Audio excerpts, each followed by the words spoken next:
जो बह रहा है उसके बहने का उपयोग कर लो, जो रह रहा है उससे प्रीति कर लो, दुख नहीं टिकेगा।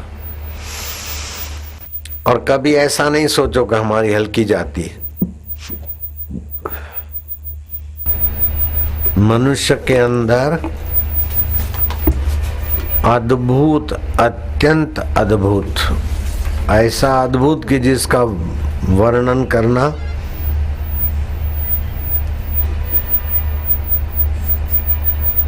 किसी के वश का नहीं है, ऐसा सामर्थ्य छुपा है।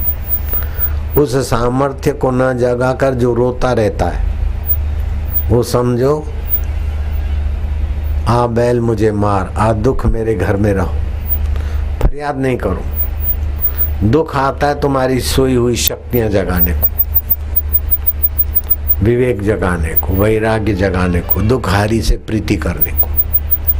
सुख आता है तुम्हें उदारता का सुख देने को, उदार बनाने को, बांटने को। तो छोटे से छोटे परिवार में और छोटे से छोटी जाति में, यहाँ तक कि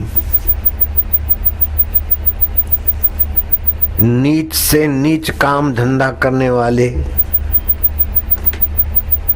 के जीवन में भी ऊंच से ऊंच परमात्मा का सामर्थ्य, सुख और सत्ता के दर्शन होते रहते हैं। श्यामा नाम की वैश्या अपना शरीर बेचकर नाच के, गा के और कामी लोगों की काम की पुतली बनकर जीवन जीती थी। उसको लड़की हुई, लड़की बड़ी खूबसूरत हुई। जितनी बाहर से खूबसूरत थी उतनी भीतर से भी उसकी खूबसूरती चमकी। सत्संग में आते जाते 15 वर्ष की हुई तब तो नाच गाने में बड़ी निपुण हो गई। माँ का धंधा था नृत्य का, वैश्यावृत्ति का। विदर्भ की घटना है। कानू पात्रा लड़की को जो भी कोई उसके माँ के ग्राहक देखते तो चाह करते थे, लेकिन कानू पात्रा, माँ का वैश्या धन का धंधा है, लेकिन कानू पात्रा किसी कामी के हाथ नहीं चढ़ी।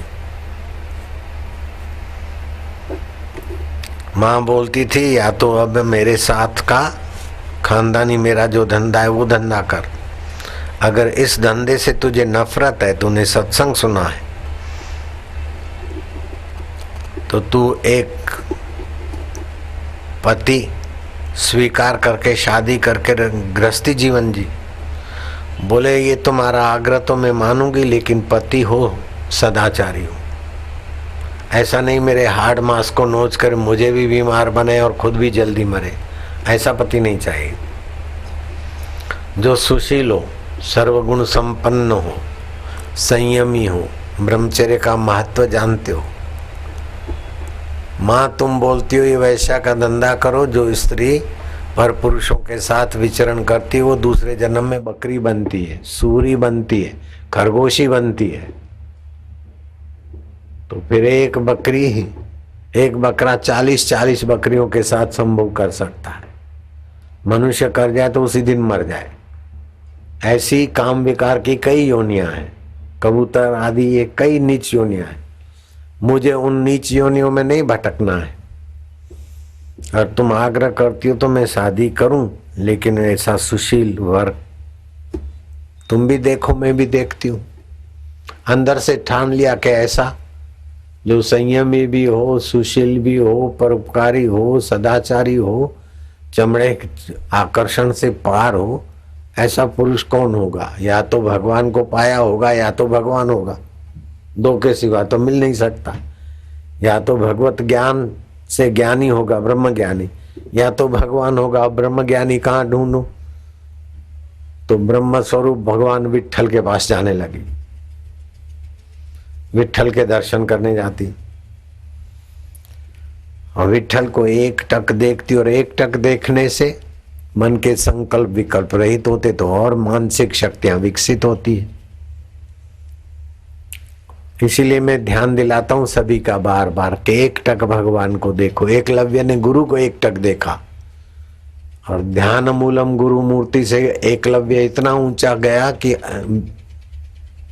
अर्जुन भी उसके आगे बौने हो गए। जिसको सतत कृष्ण का सानिध्य था, ऐसे अर्जुन को भी गुरु मूर्ति के ध्यान से एकलव्य, भील ने, गरीब ने, चित्रे पहरे हुए एकलव्य ने पीछे कर दिया। ऐसे ये श्यामा वैश्या की कन्या कानू पात्रा विठल को देखती, माजा पांडुरंगा माजा विठला। भगवान और गुरु जब अपने लगने लगते हैं तो उनमें प्रेमा भक्ति जागती, और प्रेमा भक्ति दोषों को हर लेती है। मंगलवेड़ा गांव की ये कन्या पंढरपुर जाती, उसका सौंदर्य के साथ साथ उसकी एकाग्रता और कीर्तन भक्ति देखकर सब लोग उसकी सराहना करने लगे। उसकी सराहना उसी के लिए मुसीबत बनने को हो गई। युवतियों के लिए दो मुसीबत है, एक तो उनका यौवन और दूसरा उनका सौंदर्य। तीन चीजें बड़ी खतरनाक है और बड़ी हितकारी, यौवन, सौंदर्य और स्वास्थ्य, धन। अगर सही रास्ते लगता है तो परम सौंदर्य परमात्मा का प्रागट्य कर देता है। अगर यौवन, सौंदर्य और धन सुख भोगने में, विकार भोगने में लगता है तो तबाह कर देता है। रावण कई सुंदरियों के संपर्क में आए होंगे, लेकिन आए थे ऐसा मैं नहीं बोल सकता हूं, आए होंगे, हो सकता है, लेकिन इस बाहर के सौंदर्य के आकर्षण ने रावण को डुबा दिया।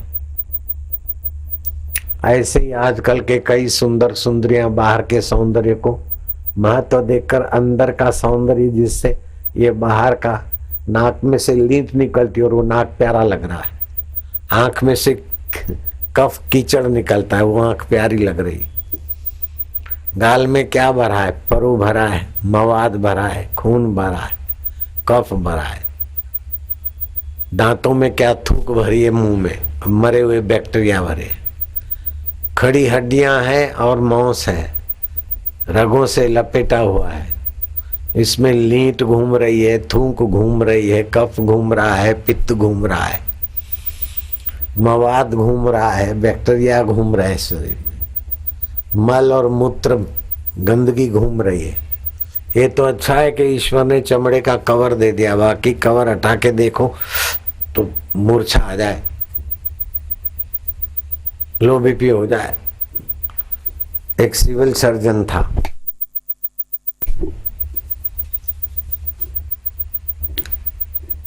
उसके आग्रह से हम गए थे सीजरन देखने को, एक माई का पेट चीरकर बच्चा निकालने को,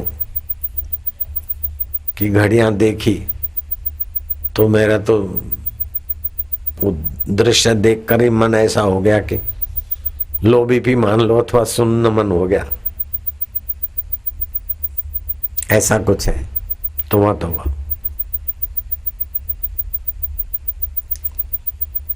ये शरीर जो बाहर से सुंदर दिखता है, अंदर जरा सा देखो तो तौबा है, विचार से देखो तो भी ग्लानि हो जाएगी। कानू पात्रा भगवान का भजन और सत्संग से विचार की धनी बनी थी। इस हाड़ मास के शरीर को कामियों का कठपुतली बनाने के बदले भगवान विट्ठल की मैं भक्त बनूंगी। बिदर के बादशाह,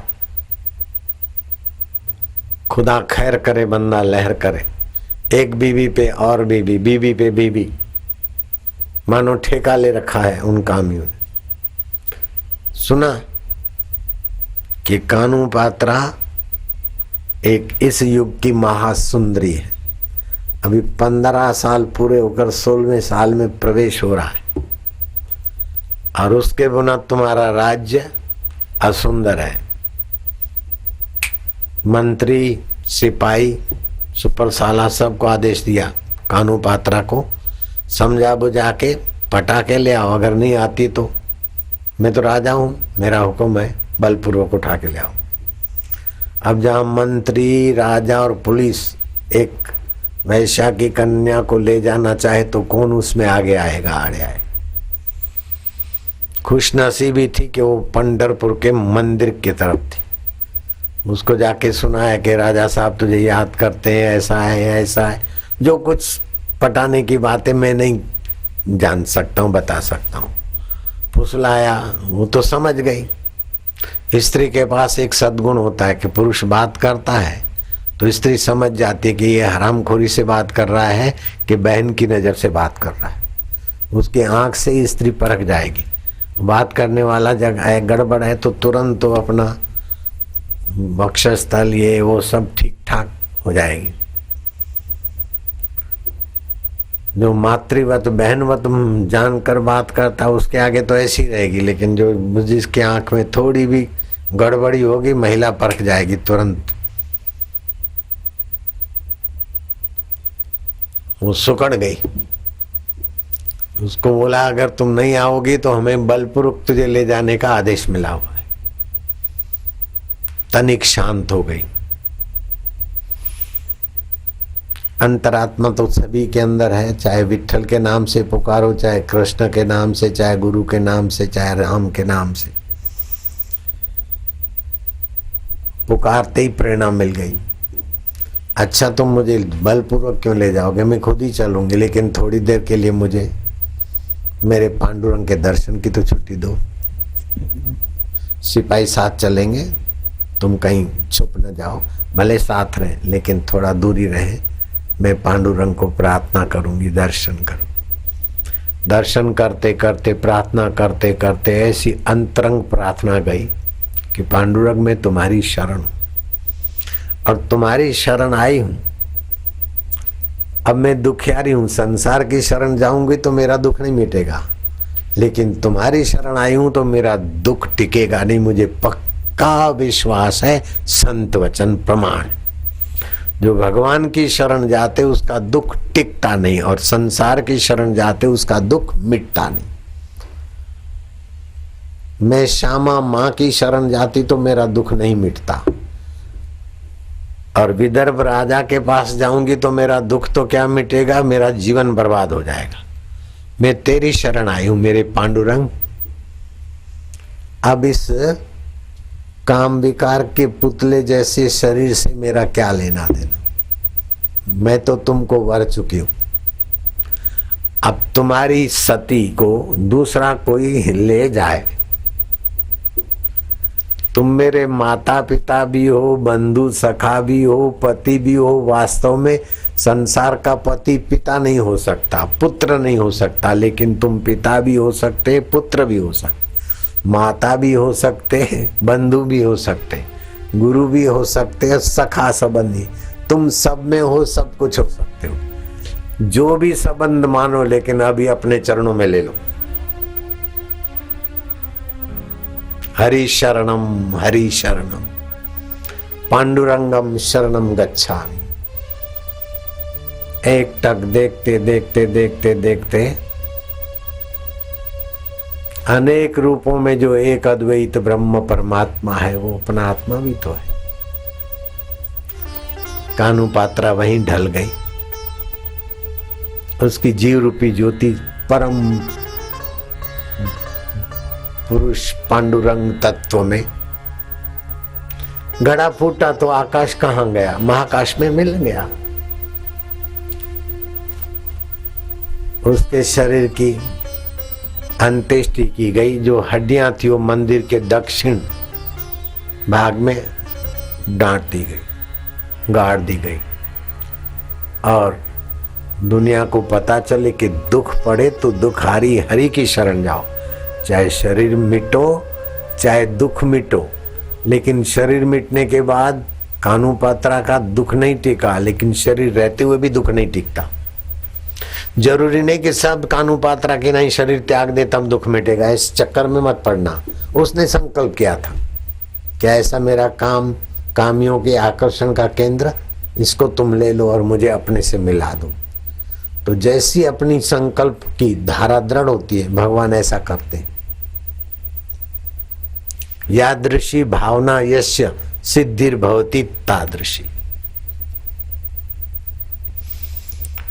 पांडुरंग की मूर्ति के आगे